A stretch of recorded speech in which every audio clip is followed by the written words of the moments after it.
반갑습니다. 네, 잘 오셨습니다. 환영합니다. 오늘 함께 연합하면서 우리가 예배할 때 하나님께서 우리 예배를 기쁘게 받아주실 줄 믿습니다. 네, 처음 오신 분도 계시고 또 두 번째 방문하신 분도 계실 텐데요. 그런 생각이 들었어요. 지난주에는 이제 타교에서 오셔서 같이 연합으로 예배했을 때 특별히 이렇게 연합으로 예배할 때 하나님 어떤 말씀을 좀 같이 나누면 좋겠습니까? 이렇게 늘 묻고 기도하는데 저희 지금 세빛순교회는 마태복음 강해로 쭉 이어가고 있거든요. 그래서 뭐 특별한 말씀이 아니라 이어지는 이 강해의 말씀을 함께 나눠도 너무 좋겠다. 그래서 오늘은 마태복음 강해 15번째 시간인데 오늘 말씀을 함께 우리 오신 성도님들과 함께 나누기를 원하고요. 이어지는 본문이지만 따로 본문을 떼서 봐도요. 굉장히 이해할 수 있는 또 너무 소중한 그리고 오늘은 절정의 말씀이거든요. 예수님이 가르쳐 주신 절정의 가르침인데 잘 오신 거예요. 너무 잘 오신 거죠. 왜냐하면 절정의 말씀을 듣고 있는 거니까 이 말씀은 예수님이 제자들에게 신앙 공동체에게 오늘을 살아가는 우리 교회의 성도님들에게 진짜 최고봉의 말씀을 들려주시는 그 순간에 내가 왔구나. 그럼 예수님은 어떤 가르침을 주실까 우리가 궁금해하면서 오늘 말씀을 함께 살펴보면 좋겠습니다. 자, 예수님은요 제자들에게 그 다음에 신앙 공동체 우리 성도들에게 아주 중요한 가르침을 주셨어요. 그 가르침이 무엇이냐면 의입니다. 뭐라고요? 의가 뭘까요? 우리 예수님께서 이런 말씀을 하시거든요. 마태복음 5장 20절에 너희의 의가 서기관과 바리새인보다 더 낫지 아니하면 천국에 들어갈 수 없다. 이렇게 말씀하시거든요. 우리가 더 의로워야 되는 거예요. 그 의가 뭘까요?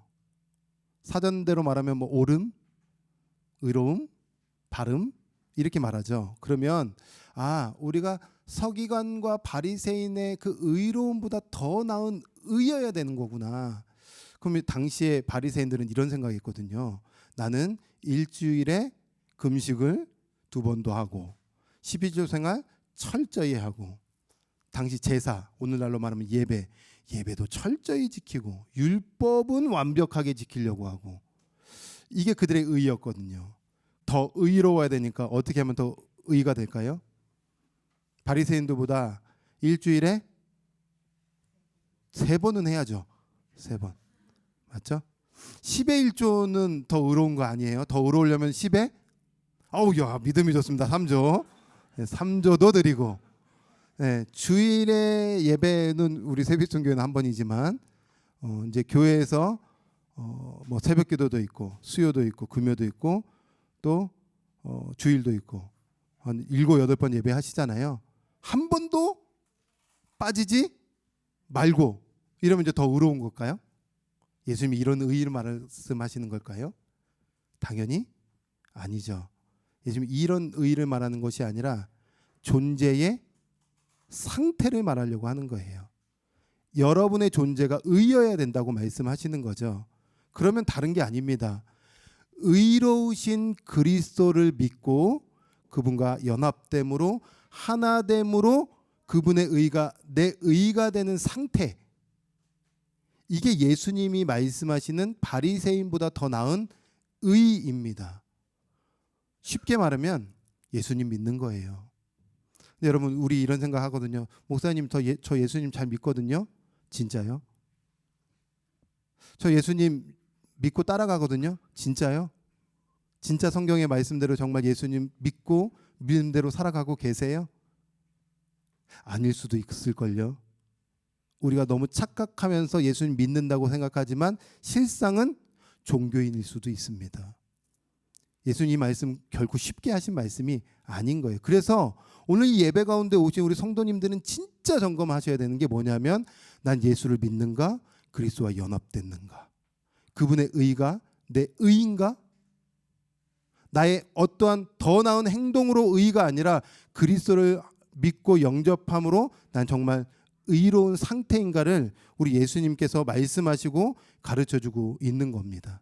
그러면서 의의 상태의 6가지를 이제 21절부터 48절까지 오늘 말씀까지 예수님이 6가지를 가르쳐 주시는데, 우리가 지난주에는 첫 번째 6가지 중에 첫 번째를 살펴봤어요. 오늘은 6번째 마지막 부분을 살펴보려고 해요. 오늘은 절정의 말씀으로 와서 오늘 본문의 말씀에 예수님이 어떤 가르침을 주시는지 함께 생각해 보려고 하는데요. 오늘 말씀은 아주 간단하게 정리를 하면 원수를 뭐하라고 할까요? 사랑하라입니다. 익숙한 말씀이죠. 잘 아시는 말씀이죠. 잘 아시는 말씀이기 때문에 제가 한번 이런 질문들을 한번 던져볼게요. 원수가 누구죠? 여러분, 원수하면 누가 떠오르세요? 남편이 떠오르죠. 예, 남편이 바로 떠오르는 게 지극히 부부 생활에 너무 마땅하게 당연하게. 남편들은 누가 떠오르세요? 아내라고 하면 이제 밥 못 얻어 먹습니다. 잘 얘기하셔야 돼요. 원수하면 누군가가 떠오르죠. 근데 예수님이 말씀하시는 원수는 누굴까요? 오, 좋은 대답. 자, 두 번째, 원수를 사랑하래요. 어떻게 하는 것이 사랑하는 걸까요? 받아들이고 용서하고. 좋은 대답입니다. 오늘 마태복음 내에서 예수님은 어떻게 사랑하라고 말씀하실까요? 사랑에 대한 정의는 고린도전서 13장에 너무 무궁무진하게 펼쳐져 있잖아요. 사랑은 오래 참고 온유하고 막 쭉 기록되어 있는데, 마태복음 내에서는 어떤 사랑에 대한 이야기로 우리에게 가르침을 줄까요? 마지막, 네, 좋아요. 마지막, 예수님의 이 의의 상태, 여러분이 존재적 의의 상태의 절정을 어떻게 마치냐면, 너희 아버지의 온전하심과 같이 너희도 온전하라. 이렇게 끝을 내거든요. 온전하면 뭘까요? 우리 예수님이 가르쳐 주신 그냥 슉슉 쉽게 넘어가면 안 되잖아요. 고민해 보셔야 되잖아요. 정확하게 알고 넘어가야 되잖아요. 온전함이 뭐예요? 여러분, 혹시 새신자가 와가지고 온전함이 뭡니까? 라고 물어보면 오랫동안 신앙생활 하신 우리 집사님, 권사님 늘 뭐라고 대답하시겠어요? 도덕적 완벽함? 그건 아니에요. 고민해 보자는 거죠. 자, 이 고민을 가지고 이제 본문으로 한번 들어가 보려고 합니다. 여러분, 말씀에 보면 43절에 이렇게 시작됩니다. 또 내 이웃을 사랑하고 내 원수를 미워하라 하였다는 것을 너희가 들었으나. 여러분, 당시 유대인들은 들었습니다. 뭘 들었습니까? 이웃을 사랑하라, 원수를 미워하라. 혹시 궁금한 점 있으세요? 원수를 미워하라가 뭐가 궁금하죠?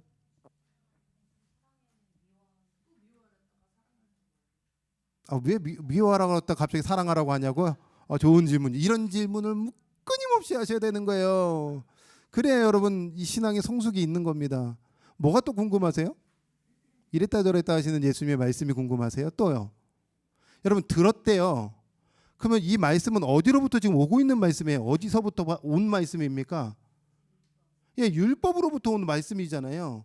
더 정확하게 말하면 모세오경에 출애굽기나 레위기에 기록된, 신명기에 기록된 그 말씀 계명을 지금 이스라엘 백성들은 지키면서 왔는데, 지금 이 말씀이 진짜 하나님이 이런 말씀하셨다고? 이런 게 궁금하지 않으세요? 여러분, 구약에 이 말씀이 있을까요?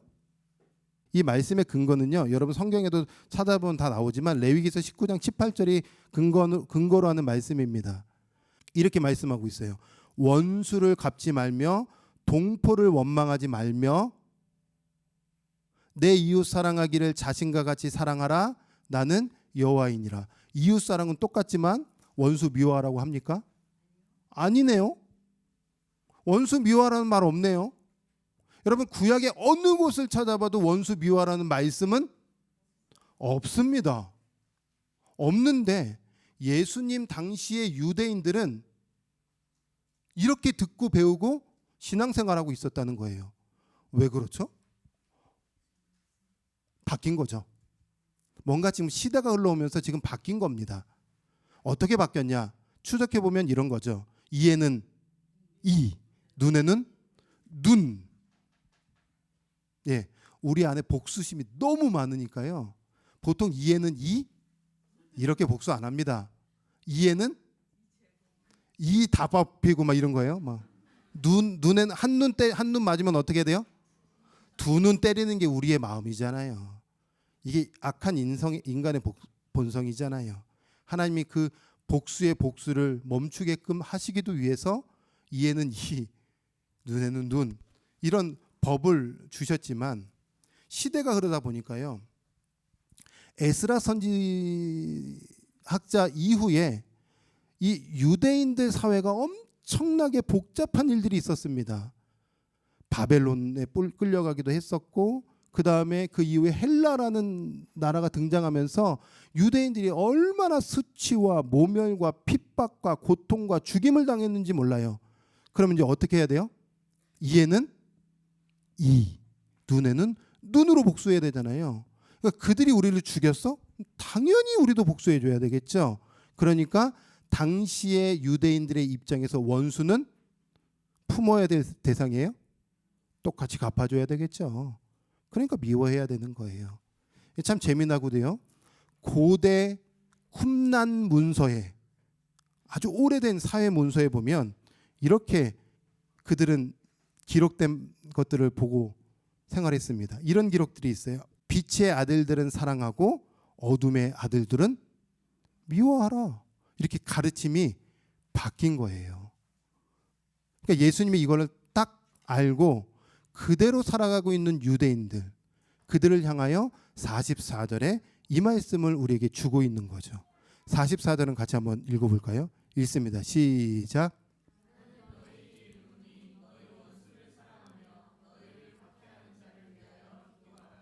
원수를 어떻게 하라고요? 예, 원수가 또 다른 표현으로는 박해하는 자죠. 그 박해하는 자들을 위해서는 기도하라는 거예요. 무슨 기도해야 되죠?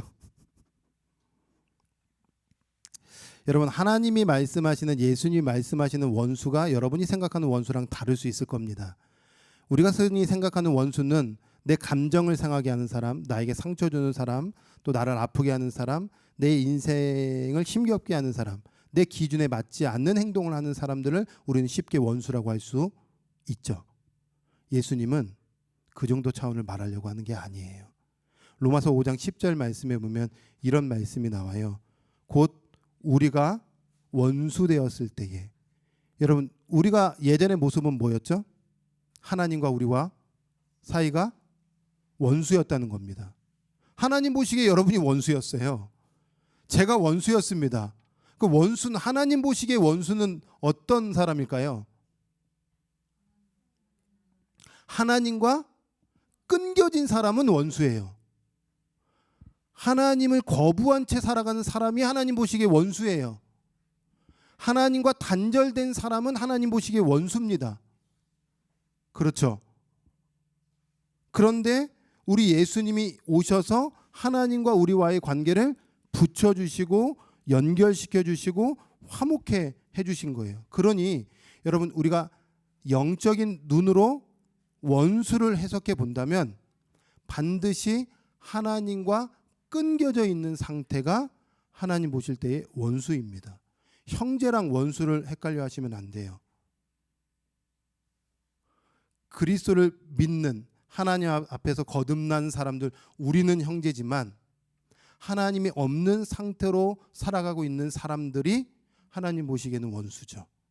그래서 참 의미 있게도 마태복음 10장 36절에 예수님이 이런 말씀을 하세요. 읽어볼까요? 이게 무슨 말이죠? 지금 예수님이 하신 말씀이에요. 원수가 자기 식구래요. 네. 그렇죠. 여러분, 이거 예수님 당시로 한번 타임머신 타고 한번 들어가 보세요. 당시에 유대인들은요, 종교가 뭘까요? 유대교입니다. 율법 안에서 살아갔던 사람들입니다. 100이면 100 다 유대교입니다. 사회가 유대교입니다. 법도, 정치도, 문화도 다 모세오경 율법에 근거한 유대교입니다. 그런데 이때 가족 중에 한 사람이 예수가 진짜 메시아네 라고 예수님을 믿었어요. 그러면 이제 이 가족 안에서 어떤 관계가 되는 거죠? 원수 관계가 되는 거예요. 유대교에 있는 사람도 그리스도를 믿는 사람은 원수고요. 그리스도인도 같은 가족 안에 있지만 여전히 예수가 그리스도라는 것을 고백하지 않는 가족도 하나님 보시기에는 원수입니다. 이해가 되시죠? 원수를 정확하게 이해하셔야 되는 거예요. 내 감정을 힘들게 했다고 원수 아닙니다. 같이 예수님 믿는데 내 남편이 나를 너무 속상하게 하고 막 화나게 하면 남편 왼수예요? 왼수는 아니에요. 그래서 우리 주님의 절정의 말씀의 끝에는 하나님과 단절되어 살아가고 있는 그 어떠한 사람이 원수인데 그 원수를 미워하지 말고 어떻게 하래요? 사랑하라는 거예요. 여러분 주변에 누가 원수예요? 원수 있어요? 예. 이 해석으로 보면 혹시 가정 안에서도 나만 유일하게 예수님을 믿는데 배우자가 예수님을 믿지 않아요. 그러면 하나님의 관점에서는 원수가 맞습니다. 왜요? 하나님과 단절되어 있으니까요. 하나님의 눈으로 봤을 때는 어둠의 상태니까요. 어둠은 어둠이 하는 일을 모릅니다. 어둠은 어둠이 빛을 어떻게 방해하고 회방하는지는 어둠은 몰라요. 가치관이 다르니까요. 세계관이 다르니까요. 그래서요, 교회 안에서도 교회 왔다고 빛이 아닙니다. 왔다 갔다 한다고 빛이 아니에요. 형제가 다 아닐 수 있다는 겁니다. 우리가 교회 안에서 100명이 모이던 500명이 모이던 진짜 이 사람이 그리스도를 영접하지 않고 그리스도와 연합된 의의 상태가 아니면 여전히 어둠이요 원수예요. 근데 어떻게 하래요? 판단하고 정죄하는 것이 아니라 사랑하라고 말씀하고 있는 거예요. 여러분 믿지 않는 배우자가 있어요. 가치관이 맞지 않아요. 그래서 오늘 말씀을 듣고 주님의 성품을 닮아가려고 노력해서 집에 가서 하나님의 사랑을 실천하려고 하는데 여전히 내 배우자가, 내 가족이, 내 형제가 너가 그리스도인이야? 너가 예수님 믿어도 뭐 별로 소용이 없네라는 눈빛을 보내요. 말을 해요. 행동을 해요. 액션을 취해요. 박해를 받아요. 그런데 우리 주님은 그 상대방을 사랑을 해요. 이게 의의 상태에 예수님 믿는 사람들의 신앙의 절정이래요. 직장 안에서 예수님 믿는다고 조롱받아요. 수치를 받아요. 어려움을 당해요. 끊임없이 하나님의 가치관이 아닌 세상 가치관을 나에게 심겨주려고 나를 박해해요. 그런데 그럼에도 불구하고 그 원수를 사랑을 해요. 제가 군대에 있을 때에 선임뿐만 아니라 부사관이 저를 얼마나 신앙적으로 괴롭혔는지 몰라요. 어디서 그 정보를 알게 되었는지 제가 신학생이라는 그 정보를 알고 제가 군대에서 이제 신앙생활을 하는데 주일에 딱 한 번 예배할 수 있잖아요. 그때 얼마나 가난한지 그 예배가 얼마나 달콤한지요. 그런데 군대에서 제가 잘못 받아가지고 조교가 됐어요. 그 조교를 하고 있는데 늘 우리 선임들이 저를 어디로 데리고 가라고 하냐면 훈련병들을 데리고 어디로 보냈을까요? 절에 가라고 그렇게 하는 거예요. 나는 그렇게 교회에서 예배하고 싶은데 늘 종교활동하면 저를 절로 보내는 겁니다. 넌 절로 가라. 넌 절로 가라. 이 군대의 생활에 막내 생활을 얼마나 오래 했는지 일병이 넘도록 제가 계속 절로 데리고 갔어요. 말만 하면은 하나님이 있는지 없는지 증명해 보라고. 공중부양 순간 하면은 하나님 계시는 거 내가 알 수 있을 것 같으니까 공중부양 한번 해보라고, 하나님께 기도 한번 해보라고. 이렇게 저를 괴롭히고 못 살게 구렸어요. 그래서 제가 어떻게 해야 되죠? 그 원수를 사랑해야 되는 거예요. 품어내야 되는 거예요. 내 안에 있는 생명을 그에게 전해줘야 되는 거예요.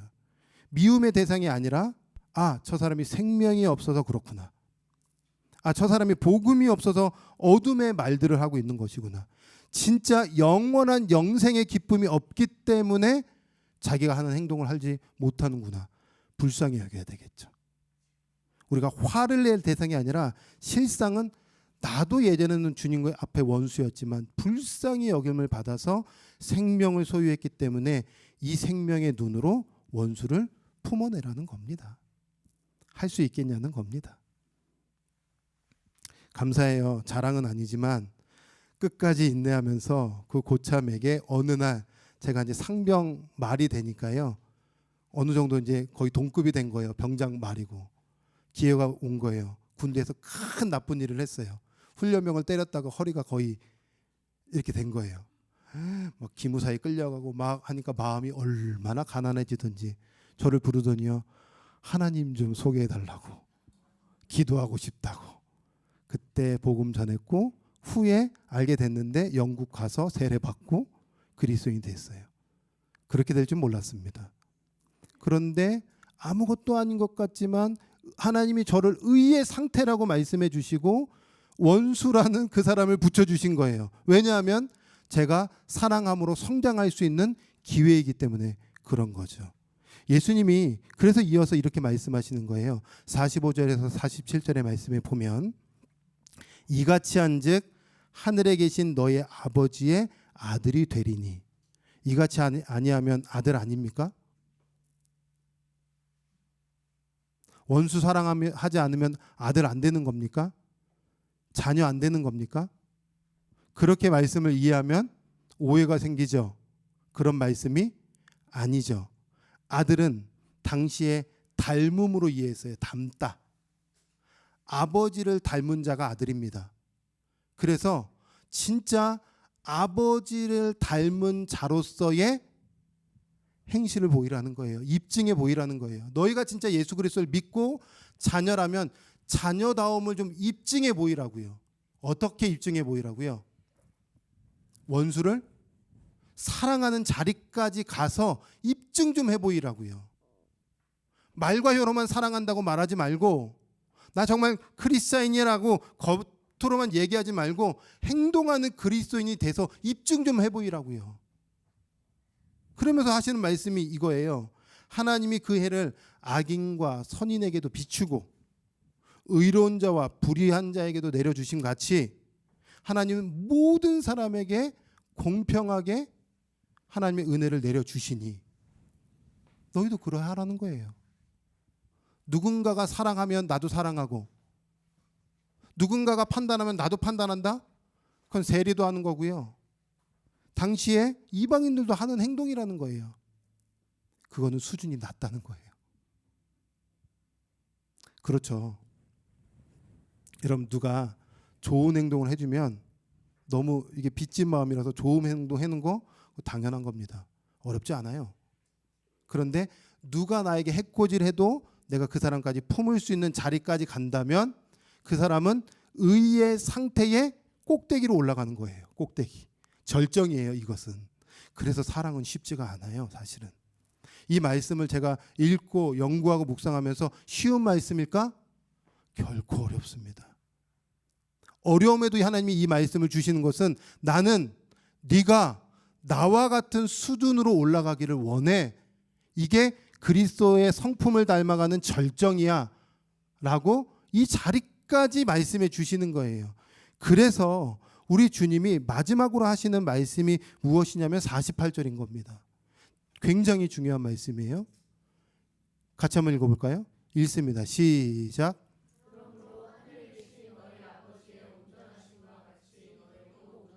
잠깐 저를 보시겠어요?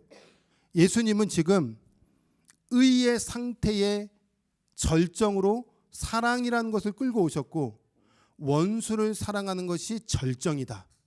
그런데 이 절정으로 가는 신자가 곧 아버지처럼 온전해진 것이다라고 말하고 있는 겁니다. 여기까지 이해가 되시죠? 그러면 공식을 한번 정리해 드릴게요. 의의 상태의 절정은 사랑하는 겁니다. 사랑할 때에 우리는 온전해지는 것입니다. 그러면 온전함이 뭐죠?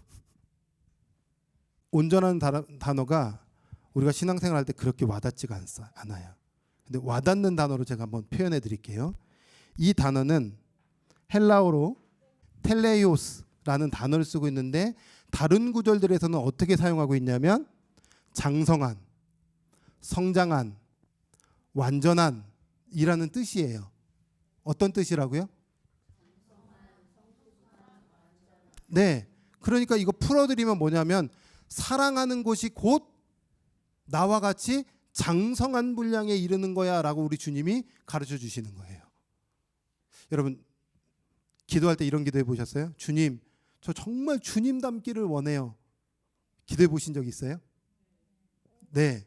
그 기도는 곧 어떤 기도냐면 저 주님처럼 어린아이 신앙에 머물러 있지 않고 장성한 자 어른의 신앙으로 가고 싶어요 라는 기도입니다. 그럼 어른으로 가려면 반드시 어떤 과정이 필요할까요? 원수 사랑하는 코스를 지나가야 돼요. 원수 사랑 코스가 없으면 장성함으로 가는 게 안 되는 겁니다. 이해가 되시죠? 사랑은 하지 않는데 하나님 저 주님 닮고 싶어요 라고 얘기하는 것은 여전히 어린아이인 겁니다. 그래서 여러분 말씀에 보면 이런 말씀이 나오죠. 고린도전서 14장 20절에 형제들아 지혜에는 장성한 사람 꼭대기에 올라가라. 어른 되라 좀. 히브리서 5장 14절에도 단단한 음식은 하나님의 그 딱딱한 말씀들, 어려운 말씀들, 하나님의 이 생명의 말씀은 곧 우리를 하나님의 수준으로, 예수님의 수준으로 올려준다는 겁니다. 그래서 반드시 우리가 하나님께서 우리를 장성한 수준으로 올리기를 원하시는데 나도 그 수준으로 올라가려면 코스는 절정의 코스로 원수를 사랑하는 자리까지 갈 때에 그 수준으로 올라가는 거예요. 그걸 예수님이 보여주셨죠. 우리가 왼수였잖아요. 근데 그분이 우리를 위해서 생명을 내어주셨기 때문에 목숨을 내어주는 사랑으로 말미암아 그분의 장성함으로 우리가 하나님과 관계가 회복된 것처럼 이제 우리의 신앙의 마지막 절정의 코스는 그 자리로 가자는 겁니다. 여러분 마태복음에서 이 온전하다라는 단어가 한 번 더 사용됩니다. 어디에 사용되냐면 마태복음 19장에 나옵니다. 19장에 보면 이런 말씀이에요. 잠깐 저를 보시죠. 부자 청년이 예수님께 찾아와요. 그리고 이런 질문합니다. 선생님, 무슨 선한 일을 해야 제가 영생을 얻을 수 있습니까? 어떤 선한 일을 해야 구원받을 수 있습니까? 그때 예수님께서 계명을 지켜라. 그때 부자 청년이 어떤 계명을 지켜야 합니까? 그러자 예수님이 10계명을 지켜라. 살인하지 말라, 간음하지 말라, 도둑질하지 말라, 거짓 증언하지 말라, 내 부모를 공경하라, 내 이웃을 자신과 같이 사랑하라. 이거 지켜라. 그러자 부자 청년이 뭐라고 예수님 앞에 당당하게 얘기하냐면 선생님 저 다 지켰습니다. 그러자 예수님께서 뭐라고 한 번 더 얘기하시냐면 19장 21절의 말씀을 주시는 거예요. 이 말씀 같이 한번 읽어볼까요? 읽습니다. 시작.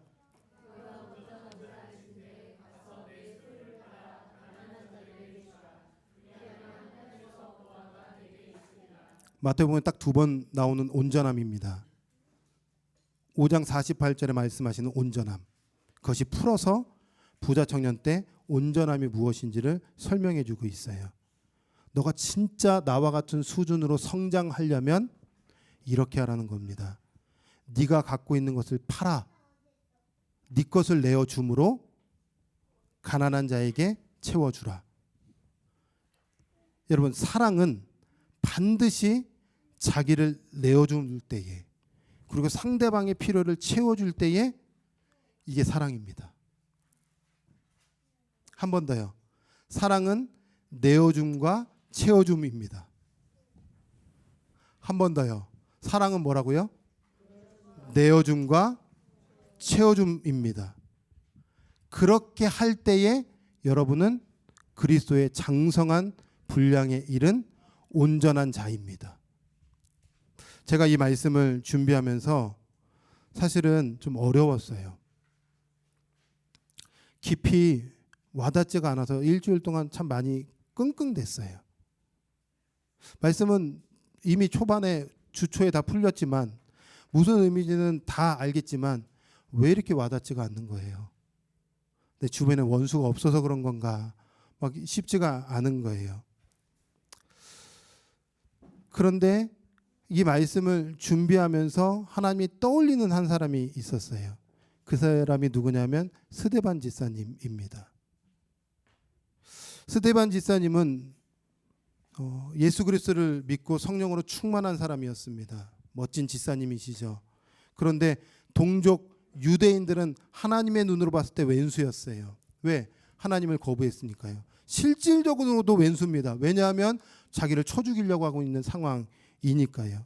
그때에 스데반 지사님이 자기의 목숨을 내어줌으로 자기 안에 있는 예수를 담대하게 그 무리들에게, 유대인들에게, 돌을 들고 있는 사람들에게 예수가 그리스도이심을 전해줍니다. 자기를 준 겁니다. 지금 그들에게는 빵이 필요하지 않아요. 지금 그들에게는 어떠한 물이 필요한 것이 아닙니다. 지금 이 이야기를 듣고 있는 스데반 지사님의 앞에 있는 이 사람에게는 예수가 필요했습니다. 자기를 내어줘도요, 필요가 없는 사람에게 그냥 아무거나 주는 거 아닙니다. 저 사람에게는 떡이 필요하면 떡을 줘야 되는 거고요. 저 사람에게 물이 필요하면 물이 필요한 것이고요. 저 사람에게 시간이 필요하면 내 시간을 내어주는 것이 사랑의 절정인 것처럼 스데반 지사님이 봤을 때 저 사람에게 필요한 것은 예수였던 겁니다. 100명이 모여든 1000명이 모여든 담대하게 자기 목숨까지 내어주면서 예수를 줬어요. 그러면서 사도행전 7장 59절에서 60절에 이 말씀이 나옵니다. 59절에서 60절도 한번 같이 한번 읽어보시죠. 읽습니다. 시작.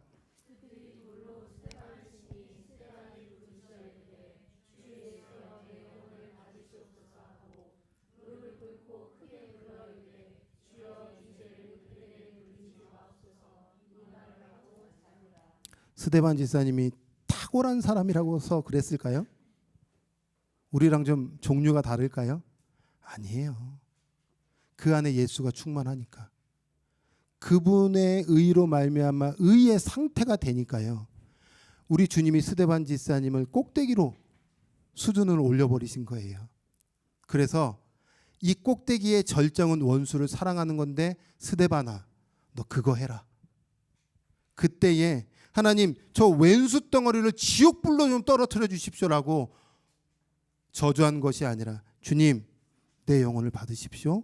동시에 저들의 죄를 그들에게 돌리지 마시옵소서. 여러분 이렇게 할 수 있어요? 근데 우리 주님은 이거 누구나 하는 거야 이렇게 말하려고 하는 것이 아니라 진짜 내 길로 들어선 사람은 이 길까지 가야 되는 게 맞아라고 우리 주님이 콜링하고 계시는 거예요. 우리 주님이 여러분을 이 수준으로 올리시겠다고 이 말씀 주시는 거예요. 제가 이 말씀을 묵상하면서 어려웠던 거는 뭐냐면 주님 왼수를 어떻게 사랑합니까? 제 아들이 어디서 한 대 맞고 오면 저 그 다른 때리는 애한테 2대 때리고 싶거든요. 제 자녀가 어려움 당하면 저 가가지고 그 원수 완전히 갚아주고 싶거든요. 여러분 이게 어떻게 가능합니까? 스데반 지사님 돌로 맞으면 내가 너한테 생명을 주는데 돌로 쳐? 그럼 나도 돌 오면 돌 집어서 돌 던지고 이게 마땅한 거 아니에요? 그런데 주님은요 아니 나 반드시 네가 내 백성이라면 의의 상태라면 나 반드시 이 꼭대기까지 너를 끌어올릴 거야. 이게 내 마음이야. 너도 그렇게 하자. 초대입니다. 여러분이 오늘 저는 못할 겁니다. 저는 안 할 거예요. 그러면 지금은 어린아이일 겁니다. 근데 가면 갈수록 주님의 십자가 사랑이 너무 좋아요.